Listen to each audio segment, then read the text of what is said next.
यदि ये चैतन्ये मुकुर इव भावाश्चिदचित् समं भान्ति द्रव्य व्ययजनिलसन्तोऽन्तरहिता जगत्साक्षी मार्ग प्रकट परो भानुरिवयो महावीर स्वामी नयन पथगामी भवतु मे महावीर स्वामी नयन पथगामी भवतु मे। बोलिए देवादिदेव विश्व वंदनीय भगवान महावीर स्वामी की। परम पूज्य मुनि कुंजर ज्येष्ठाचार्य श्री आदिसागर आचार्य महावीर कीर्ति जी आचार्य विमल सागर जी महाराज की। युग श्रेष्ठ तपस्वी सम्राट आचार्य भगवान श्री सन्मति सागर जी महाराज की। परम पूज्य चतुर्थ पट्टाधीश चर्या चक्रवर्ती मम दिव्य शक्ति गुरु श्रेष्ठ आचार्य भगवान श्री सुनील सागर जी गुरुदेव की। आरिका माशी सुदृढ़मती माता जी की। गुरुवः पान्तु नो नित्यं ज्ञान दर्शन नायिका चारित्राणार्वगंभीरा मोक्ष मार्गोपदेशिका। अहिंसामय विश्व जैन धर्म की।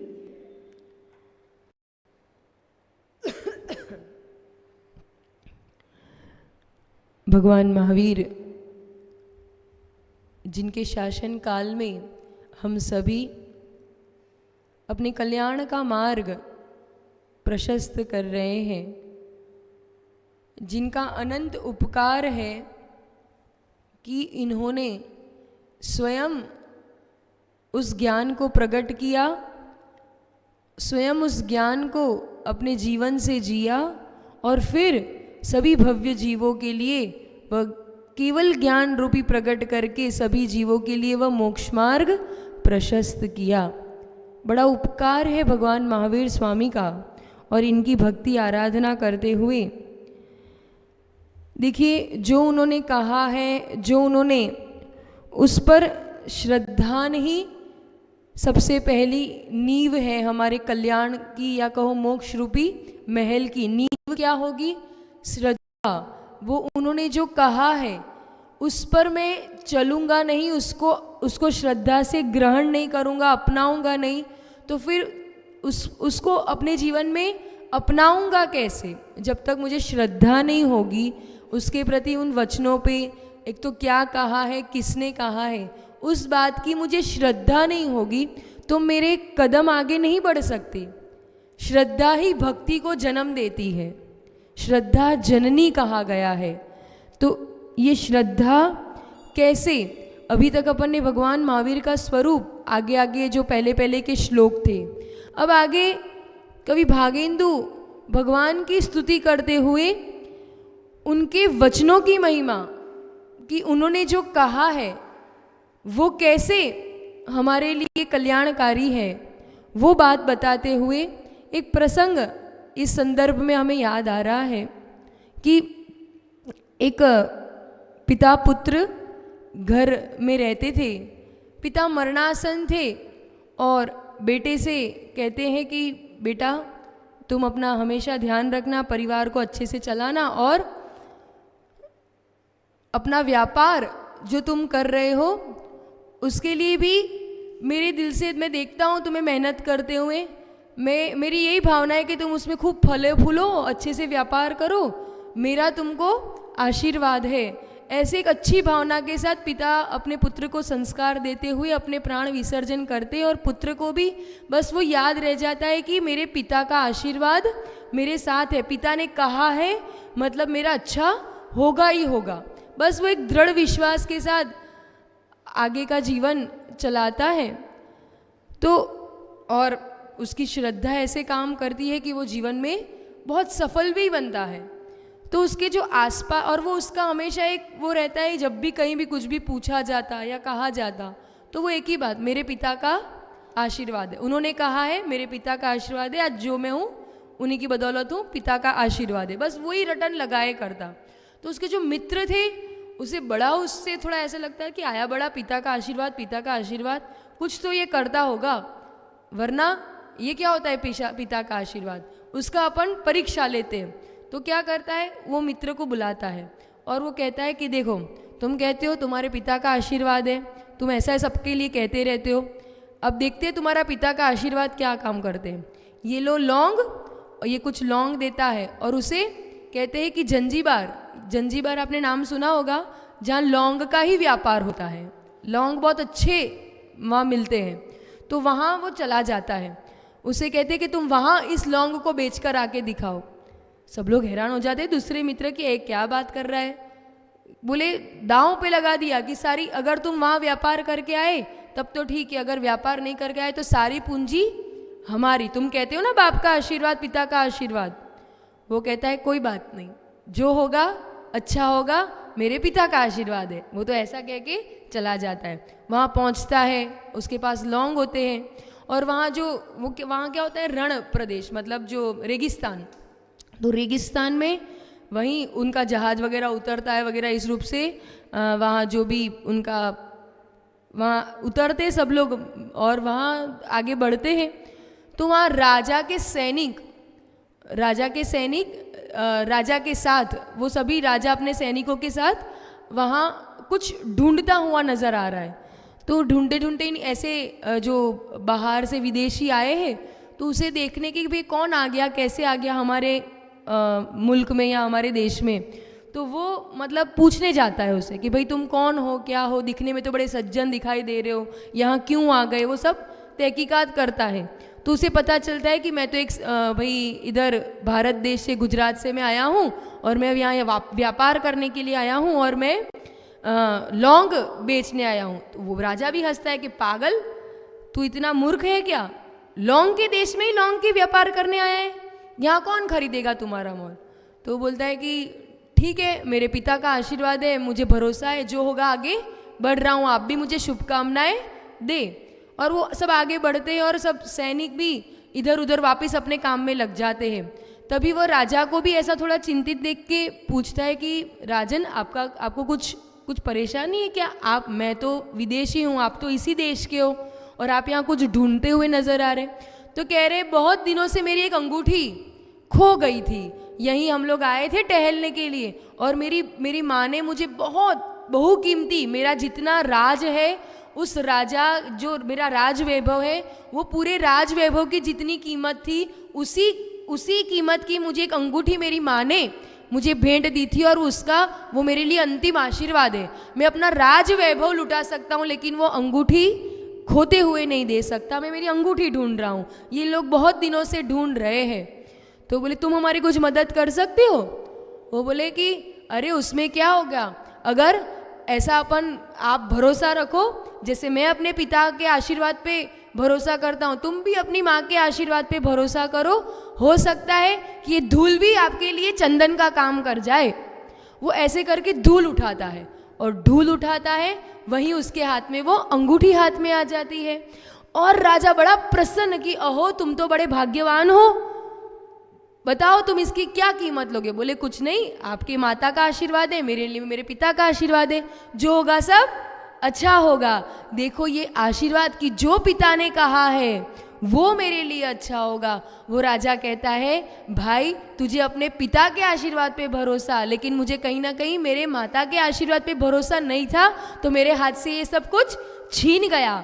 लेकिन फिर जब अपने बड़ों के आशीर्वाद पे या उन्होंने जो कहा है उन पे मैंने श्रद्धा की, भक्ति वो की, तो कहीं ना कहीं तुम निमित्त बन गए और तुम्हारे हाथ से मुझे ये अंगूठी मिल गई। आज तुम जो मांगोगे वो मैं देने को तैयार हूँ। वो बोले मुझे कुछ नहीं चाहिए, मैं तो ठीक हूँ, मुझे मेरे पिता का आशीर्वाद है। उसकी इस भक्ति, उसकी समर्पणता को देख के कहते हैं राजा ने कहा कि तुम जितने लौंग लाए हो, गिनती के जितने लौंग लाए हो उतना किलो सोना तुम्हें राज वैभव से दिया जाएगा। वो पूरा सोना लेके चला जाता है अपने मित्रों के पास पुनः अपने देश और कहता है देखा मेरे पिता का आशीर्वाद, ये होता है लौंग के देश में भी मैं लौंग बेच के आ गया। तो ये होता है अपने पिता, उन्होंने जो कहा है उस पर श्रद्धा। और ये तो परम पिता भगवान महावीर जो परम पिता परमात्मा है उनके वचनों की श्रद्धा करने की बात है। आगे बहुत अच्छा प्रसंग इस बात को आगे बढ़ाते हैं। बहुत सुंदर श्लोक कहा है उनकी वाणी का स्वरूप बताते हुए, यदि या वा गंगा विविध नय कल्लोल विमला। बोलिए, यदि या वा गंगा विविध नय कल्लोल विमला बृहज ज्ञानाम्भोभि जगति जनतां या स्नपयति। बोलिए, बृहज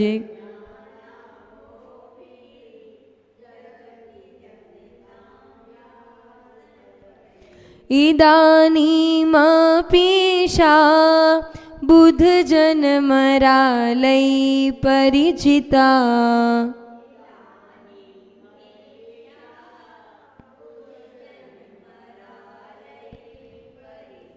महावीर स्वामी नयन पथगामी भवतु मे। महावीर स्वामी, उच्चारण एक बार सुन लेंगे।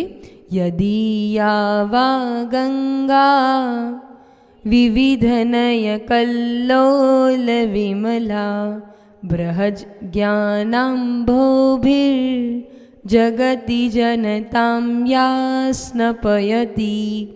इदानीमपीशा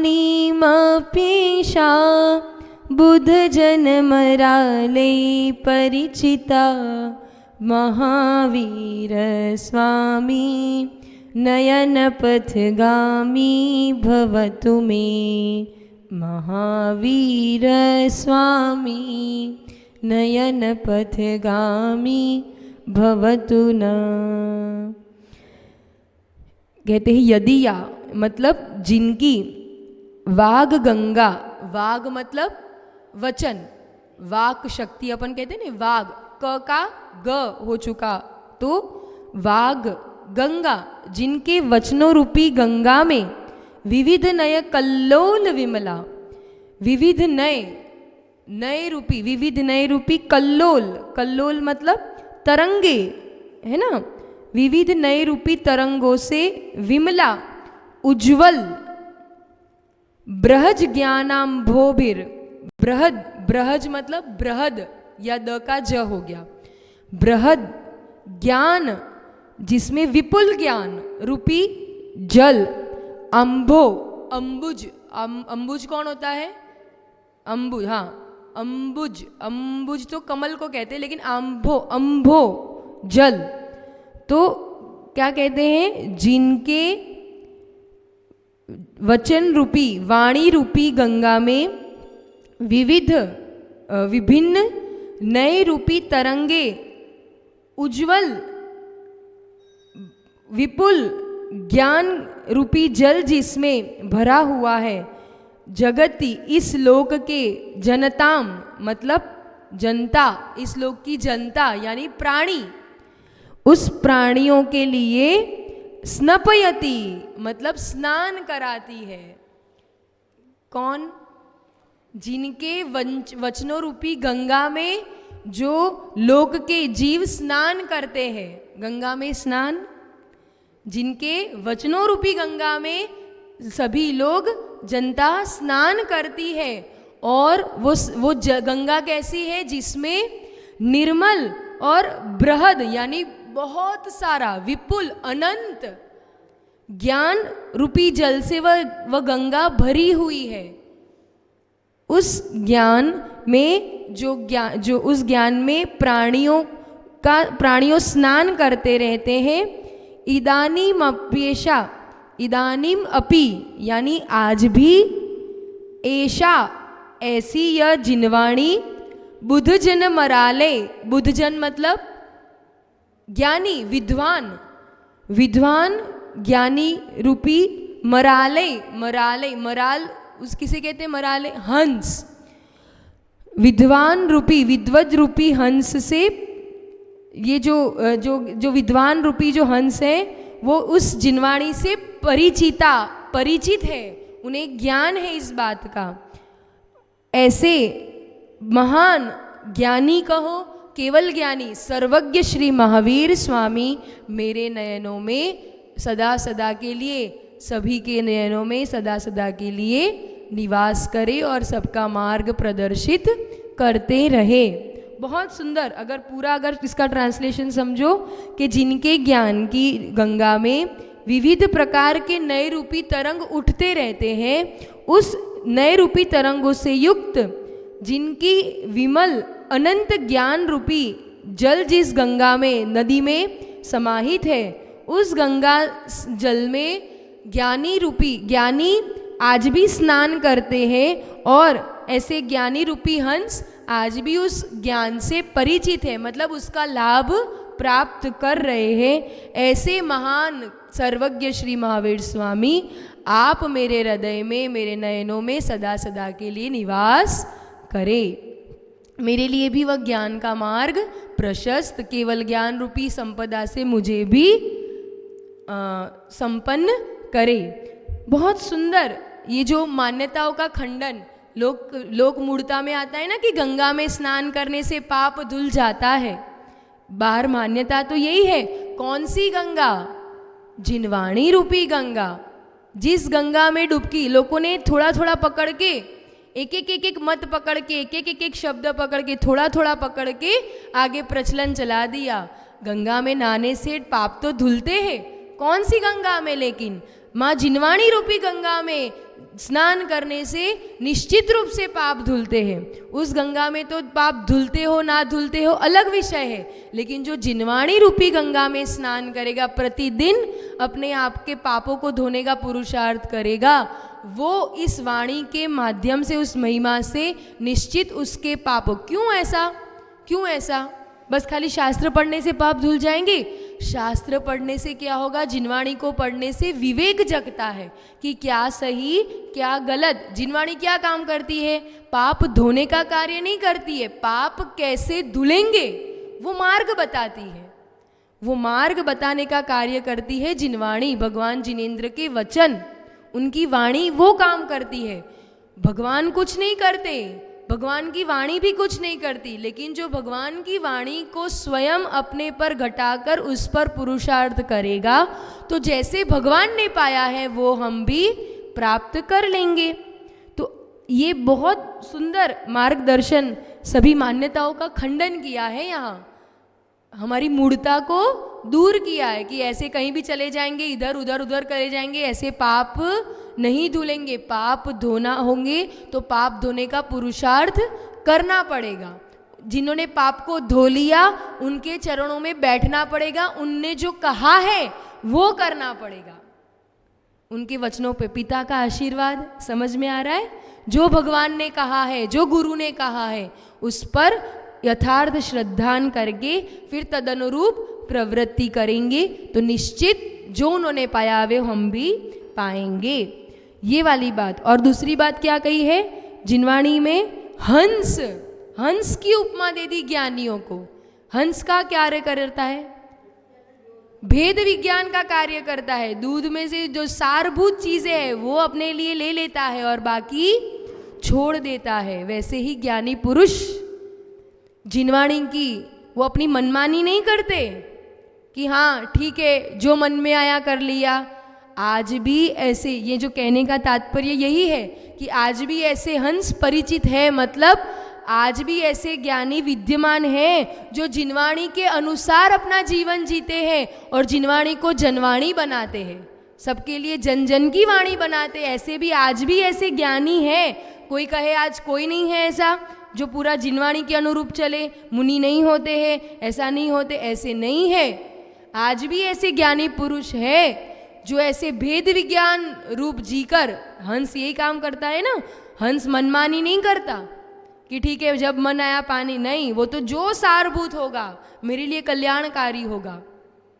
लेकिन कल्याणकारी में फिर ऐसा नहीं कि जो मेरे काम का हो जिनवाणी में से वो ले लिया, काम का हो वो तो लेना, मन का हो वो नहीं लेना। ये बात ध्यान रखना, क्या काम का हो वो तो ले लेना, लेकिन जो मन का हो वो, कि मेरे मन के अनुसार कह रहे, मान पुष्टि के लिए ना जिनवाणी होती है, मान पुष्टि के लिए ना धर्म आयतन होते हैं। अहंकार का, मान का विसर्जन करने के लिए, मेरे मान को गलाने के लिए मैं जिनवाणी, हमसे बड़ों का उपकार तभी कर पाते भक्ति जिनके अंदर, जिनके भीतर क्या होता है, जिनके भीतर भक्ति होती है।